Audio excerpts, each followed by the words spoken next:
Unit 2 है differentiation. Student, सबसे पहले आपको डिफरेंशिएशन का तारुफ करवाएंगे। डिफरेंशिएशन का तारुफ क्या है? Introduction of differentiation. तो इंट्रोडक्शन क्या है कि इंट्रोडक्शन में मुख्तलिफ साइंटिस्ट ने वर्क किया, तो उनका वर्क आपको बताएंगे। तो सबसे पहले ग्रीक साइंटिस्ट जानते थे इंटीग्रल कैलकुलस को। तो इंटीग्रल कैलकुलस क्या है? इंटीग्रल कैलकुलस की सम एग्जांपल आपके सामने पेश करते हैं। Area of the sphere find करना इंटीग्रल कैलकुलस में शामिल। Volume of the cube find करना इंटीग्रल कैलकुलस में शामिल है। सेंट्रोइड ऑफ ट्रायंगल फाइंड करना भी इंटीग्रल कैलकुलस में शामिल है। Circumference of the circle find करना इंटीग्रल कैलकुलस में शामिल। तो जब साइंटिस्ट इंटीग्रल कैलकुलस को जानते थे, तो इसके बाद उन्होंने एक चेंजिंग पैदा की। तो वो चेंजिंग मुख्तलिफ साइंटिस्ट ने की, उनको हम आपके सामने पेश करते हैं। तो सबसे पहले सर इसाक न्यूटन, जो कि इंग्लिश मैथमेटिशियन थे और सैकड़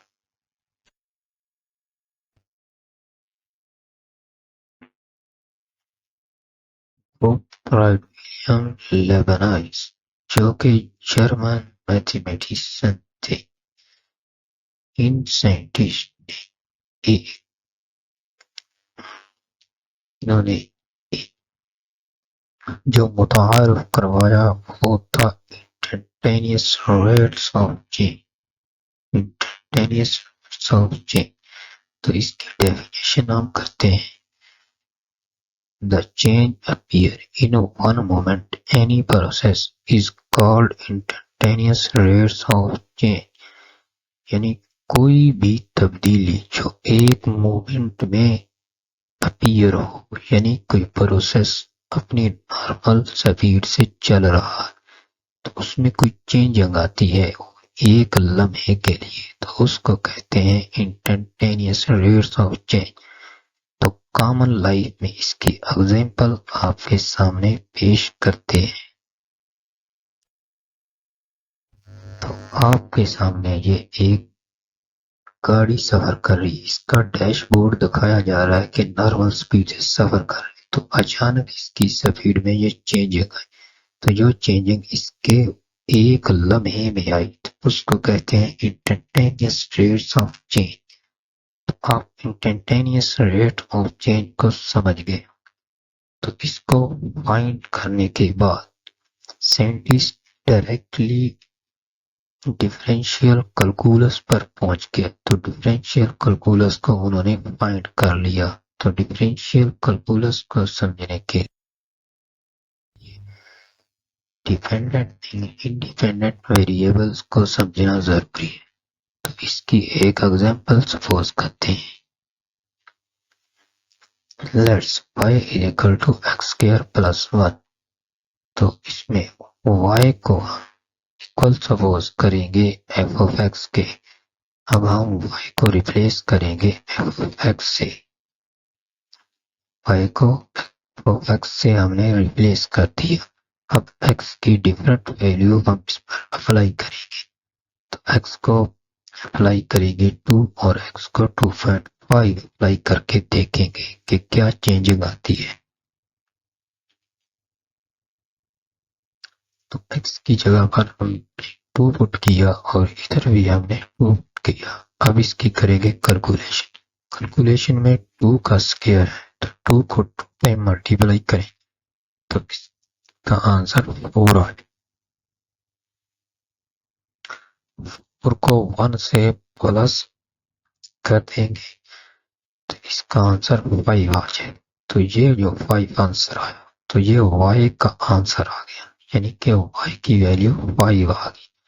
अब हम सैकड़ में चेंज करते हैं x की वैल्यू। तो अब x की वैल्यू हम 2.5 पुट कर दी, इधर भी 2.5, इसका स्क्वायर। अब इसकी करते हैं कैलकुलेशन। 2.5 का स्क्वायर हमारे पास आ जाएगा 6.5। 6.5 को 1 से ऐड करेंगे तो ये आ जाएगा 7.5। अब ये वैल्यू हमारे पास भी आ गई y की 7.5। तो आप देख रहे हैं कि x की वैल्यू में चेंज किया तो y की वैल्यू में भी डायरेक्टली चेंज कर लिया।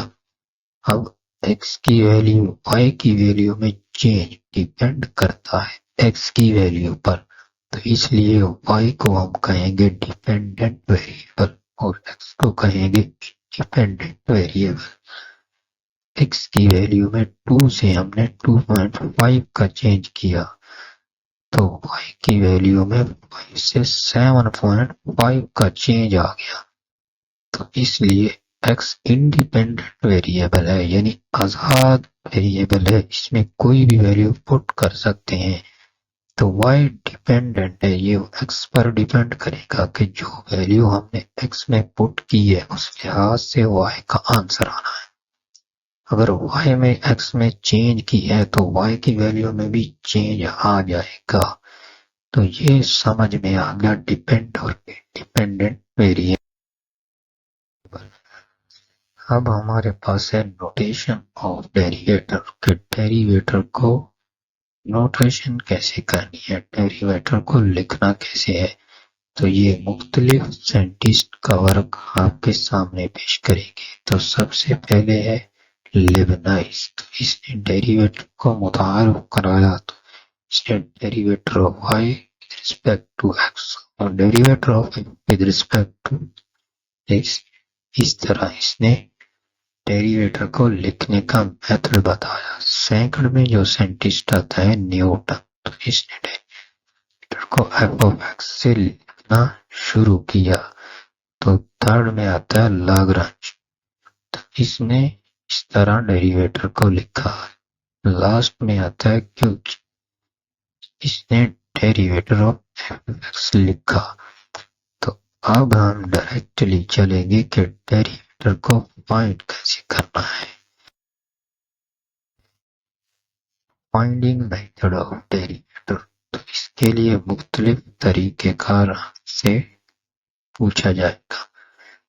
तो बाय डेफिनेशन से फाइंड करना, बाय एबी-इनिशियो मेथड से फाइंड करना, बाय फर्स्ट प्रिंसिपल से फाइंड करना। अगर वो हमसे पूछता है कि इन तीन मेथड से डेरिवेटर को फाइंड करो, तो इनके लिए एक ही तरीका हम आपको इशू करेंगे। तो उस तरीकाकार के चंद स्टेप हैं, उनको समझना जरूरी है। तो उन स्टेप को हम उसके लिए हम एक एग्जांपल सपोज करते हैं, y equal to f of x। अब जो सेकंड स्टेप आता है वो है y और x दोनों वेरिएबल्स में चेंज पैदा कर। तो y प्लस डेल्टा y और x प्लस डेल्टा x कर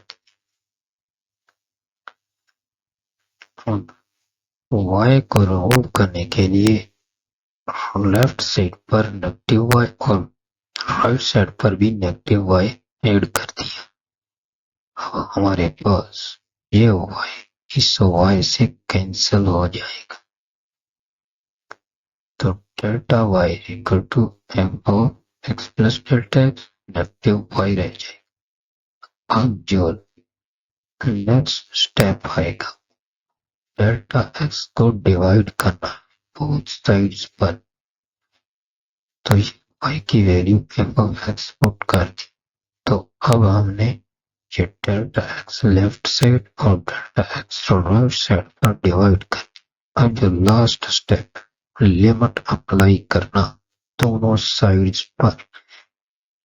तो ये limit delta x equal to 0 limit दोनों साइड पर पुट कर दी।